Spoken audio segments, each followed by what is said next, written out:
Hello and welcome to the lesson on forces. A force is something that acts to accelerate an object, and we use the units newtons to define the force.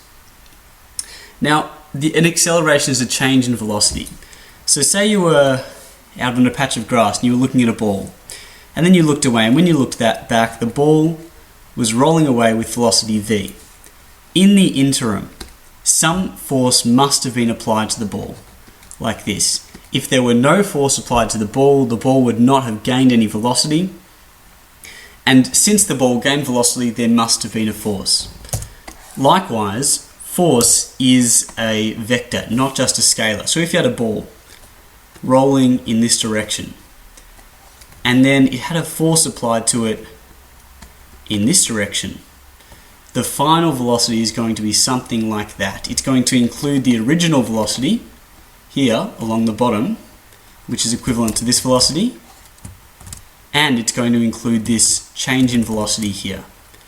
So a force changes the velocity of an object. Now the first thing I want to point out is that when you're sitting down, you might be sitting down at a desk now, at a computer, watching this video.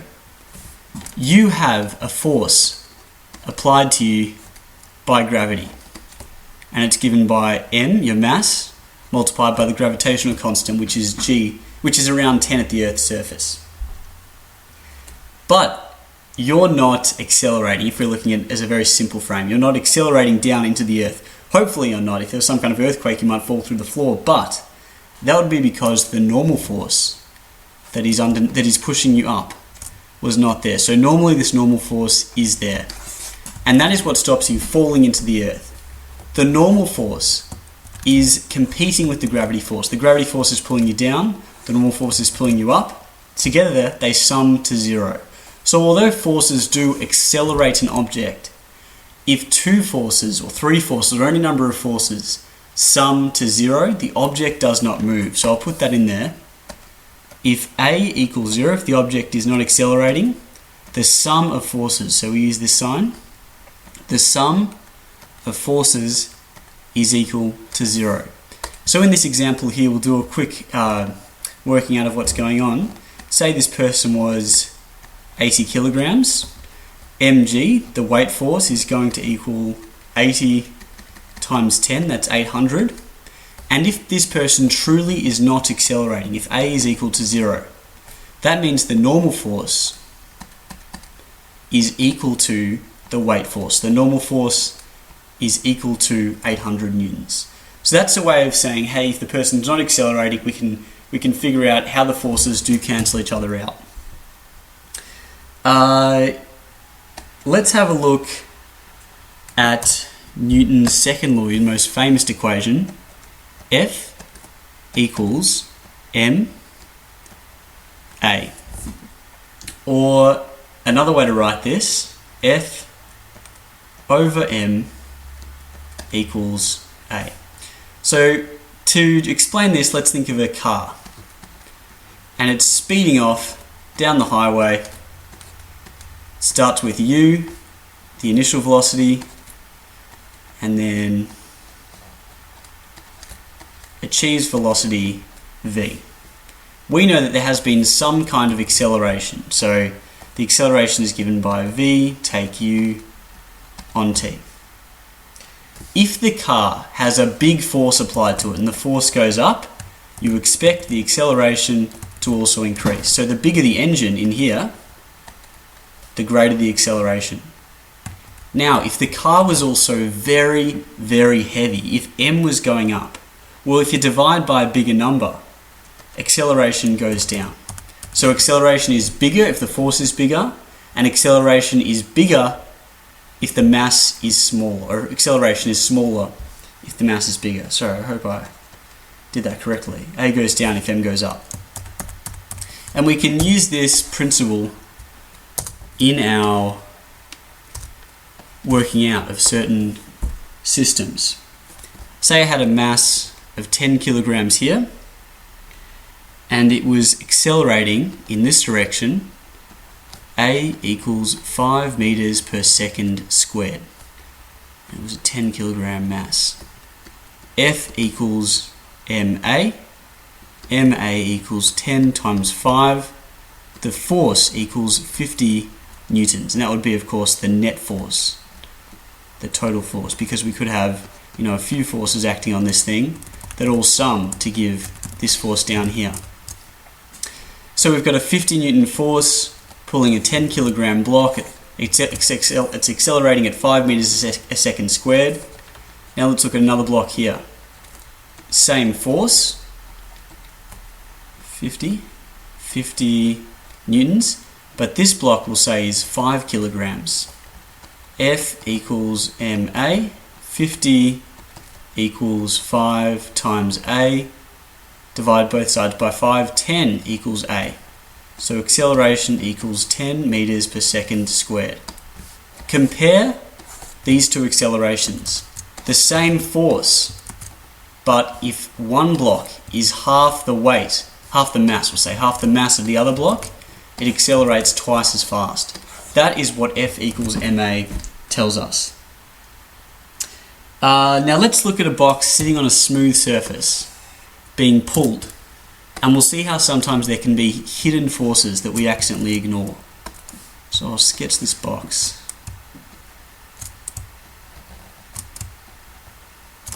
This box is being pulled 2 newtons to the right. Actually, let's make that 3 newtons. 3 newtons to the right. 5 newtons to the left.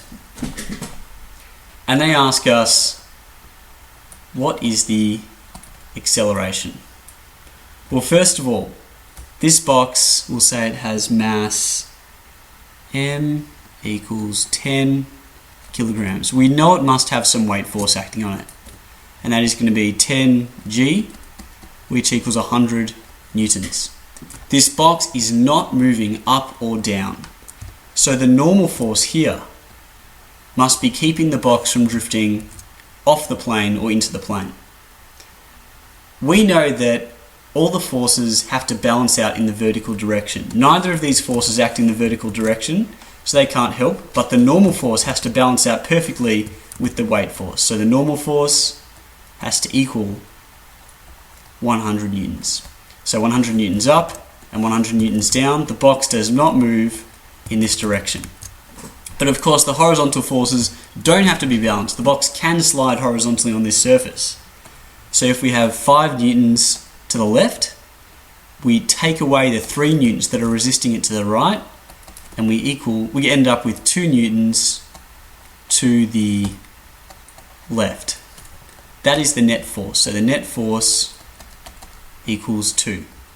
And we have net force equals MA, F equals MA. 2 equals 10 times acceleration. Divide both sides by 10. 2 over 10 equals 0.2 meters a second squared. Again, to the left. And if you're like me, you like the right to be positive and up to be positive directions. Therefore, acceleration really does equal 0.2 meters per second squared. Now let's look at a more difficult example where a box is being pulled by a string that is slanted to the horizontal. It's at an angle. So here's the box again. And they're asking us, what is the acceleration? Here is the string. And it is acting at an angle of, what's this? 60 degrees. And that is the only force acting on the box, and it is being pulled 10 newtons up and to the right.